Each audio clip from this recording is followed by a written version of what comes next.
Katie Minus is a mom of 3. Her oldest is 5, and so a visit from the tooth fairy is soon approaching. I think the first tooth is a big deal, so I'd probably give like $1. And then I'd go to change. It's all right if they follow along. Stephanie White also has 3 kids, but they're older, so no more under-the-pillow payments are provided. But she clearly remembers there was no set tariff for teeth. It varied depending on what was available, what our tooth fairy had on hand. And so after this, it goes through a processing thing.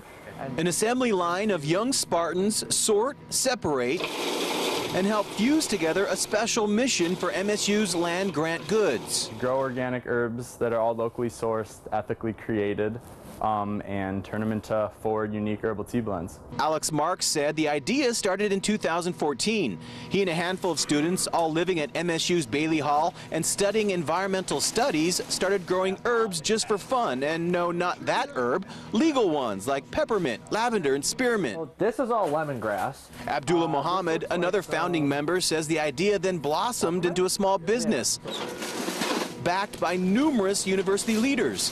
But the plan was never to profit. One of our main goals is just empowering students and giving students that opportunity. That's because Land Grant Goods, MSU's first ever student-run business, is also a breaking ground for undergraduate students to learn how the business world really works. Nowadays, it's you have no clue what you're getting, and it gets to the point where the stuff stops working, and you're looking for that new thing that works. William Herms began using drugs more than 20 years ago, finding himself in and out of jail, until a certain program offered in Macomb County broke that cycle to give him the hope he needed. Today he sits next to his sponsor, Keith Allen Meservey, also a recovering addict, talking about the program Hope Not Handcuffs and the hope it brings to them both. It's a success for me to give it back, to help somebody else, keeps me going the way that I'm going in sobriety. The day that I met Will is not the same person that's sitting right next to me right now. I mean, he definitely was at his bottom. Amy Caswell says her world would sink without this makeshift wagon topped with food. I have a 17-month-old that stays with me, so it's very vital because we have to have food for him. She's the head of her household, but despite bringing home a paycheck, she still can't make ends meet.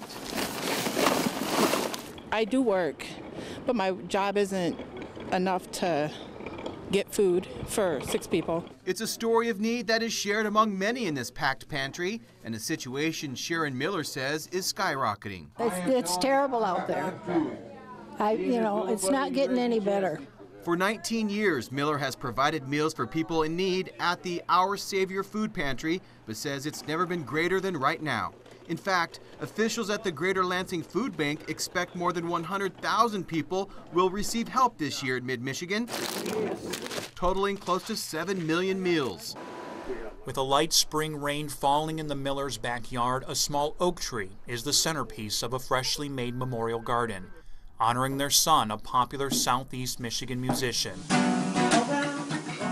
with a long life ahead of him. But Brian Miller's addiction to heroin is what ultimately led to the music ending. To never hear him play his guitar again, that hurts. Or write a song. Or write a song. Brian's struggle began about 10 years ago in college when he tried heroin. A young man with a promising future was addicted. Now the question was how to kick it and get his life back.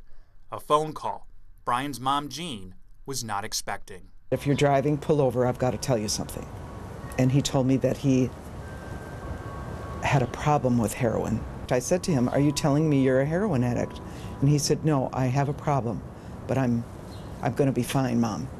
After about 9 years in and out of counseling and detoxing, January of this year seemed promising.